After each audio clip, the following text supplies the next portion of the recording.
नमस्कार साथियों,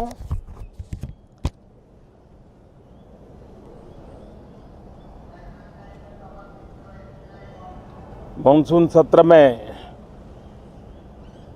आप सबका स्वागत है। सावन का पवित्र मास चल रहा है और इस बार तो डबल सावन है और इसलिए सावन की अवधि भी जरा ज़्यादा है और सावन मास पवित्र संकल्प के लिए, पवित्र कार्यों के लिए बहुत ही उत्तम माना जाता है। और आज जब लोकतंत्र के मंदिर में इस सावन के पवित्र मास में मिल रहे हैं तो ये लोकतंत्र का मंदिर ऐसे अनेक पवित्र कार्य करने के लिए इससे बड़ा उत्तम अवसर नहीं हो सकता है। मुझे विश्वास है कि सभी माननीय सांसद मिलकर के इस सत्र का जनहित में सर्वाधिक उपयोग करेंगे।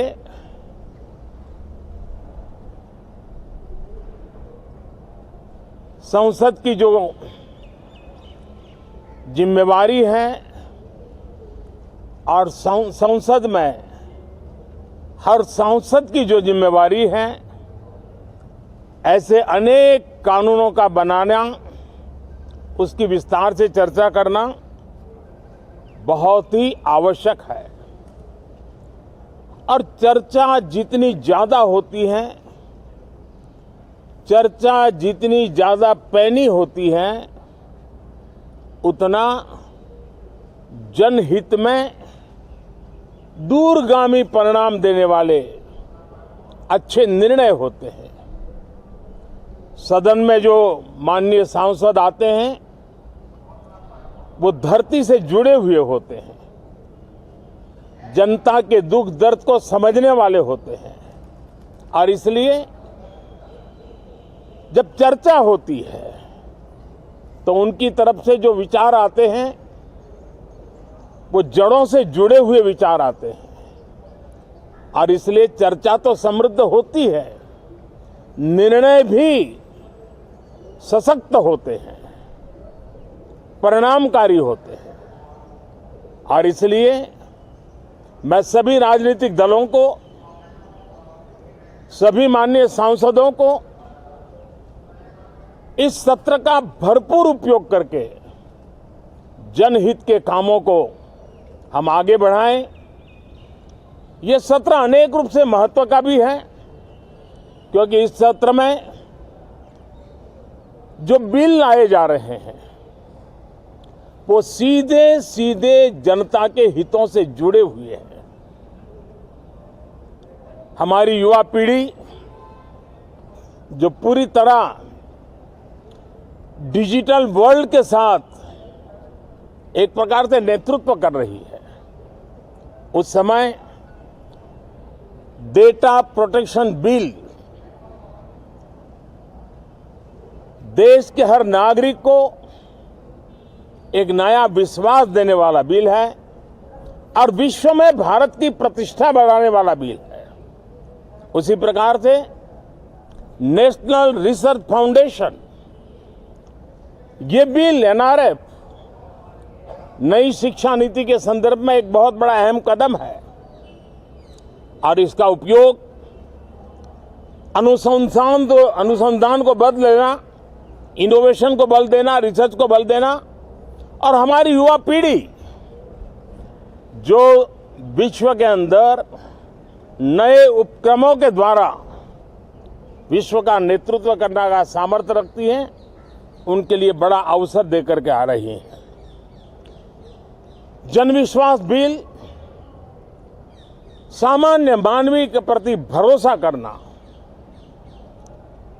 अनेक कानूनों को डिक्रिमिनलाइज करना, इस मुहिम को आगे बढ़ाने वाला ये बिल, उसी प्रकार से जो पुराने कानून है उनको खत्म करने के लिए भी एक बिल में प्रावधान किया जा रहा है हमारे यहाँ सदियों से एक परंपरा रही है कि जब विवाद हो तो संवाद से सुलझाया जाए।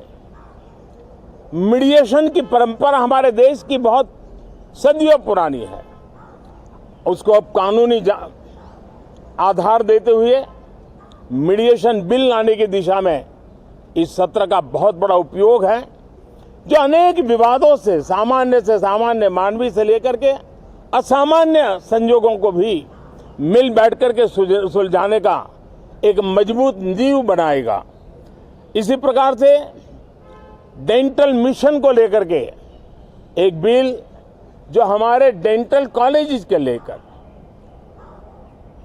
मेडिकल के छात्रों के लिए एक नई व्यवस्था को आकार देगा।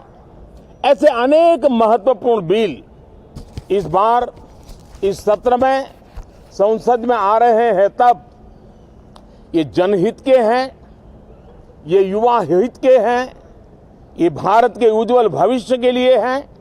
मुझे विश्वास है कि सदन में गंभीरतापूर्वक इन बिलों पर चर्चा करके हम बहुत तेजी से राष्ट्रहित के महत्वपूर्ण कदमों को आगे बढ़ाएंगे।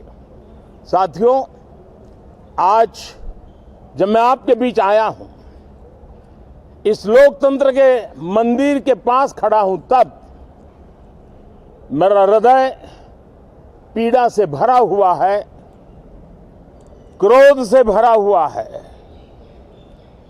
मणिपुर की जो घटना सामने आई है, किसी भी सभ्य समाज के लिए ये शर्मसार करने वाली घटना है। पाप करने वाले, गुनाह करने वाले कितने हैं, कौन है, वो अपनी जगह पे है, लेकिन बेइज्जती पूरे देश की हो रही है। 140 करोड़ देशवासियों को शर्मसार होना पड़ रहा है। मैं सभी मुख्यमंत्रियों से आग्रह करता हूं कि वे अपने राज्य में कानून व्यवस्थाओं को और मजबूत करें, खास करके हमारी माताओं बहनों की रक्षा के लिए कठोर से कठोर कदम उठाएं। घटना चाहे राजस्थान की हो, घटना चाहे छत्तीसगढ़ की हो, घटना चाहे मणिपुर की हो, इस देश में, हिंदुस्तान के किसी भी कोने में, किसी भी की राज्य सरकार में राजनीतिक वाद विवाद से ऊपर उठ करके कानून व्यवस्था का महात्म्य, नारी का सम्मान, और मैं देशवासियों को विश्वास दिलाना चाहता हूं, किसी भी गुनहगार को बख्शा नहीं जाएगा। कानून अपनी पूरी शक्ति से, पूरी सख्ती से एक के बाद एक कदम उठाएगा। मणिपुर की इन बेटियों के साथ जो हुआ है, इसको कभी माफ नहीं किया जा सकता है। बहुत बहुत धन्यवाद दोस्तों। तो आप संसद भवन परिसर से ये प्रधानमंत्री का जो मीडिया से संबोधन है वो सुन रहे थे। बहुत अहम बातें प्रधानमंत्री ने कही हैं, एक बार फिर उनको हम आपके सामने रख रहे हैं।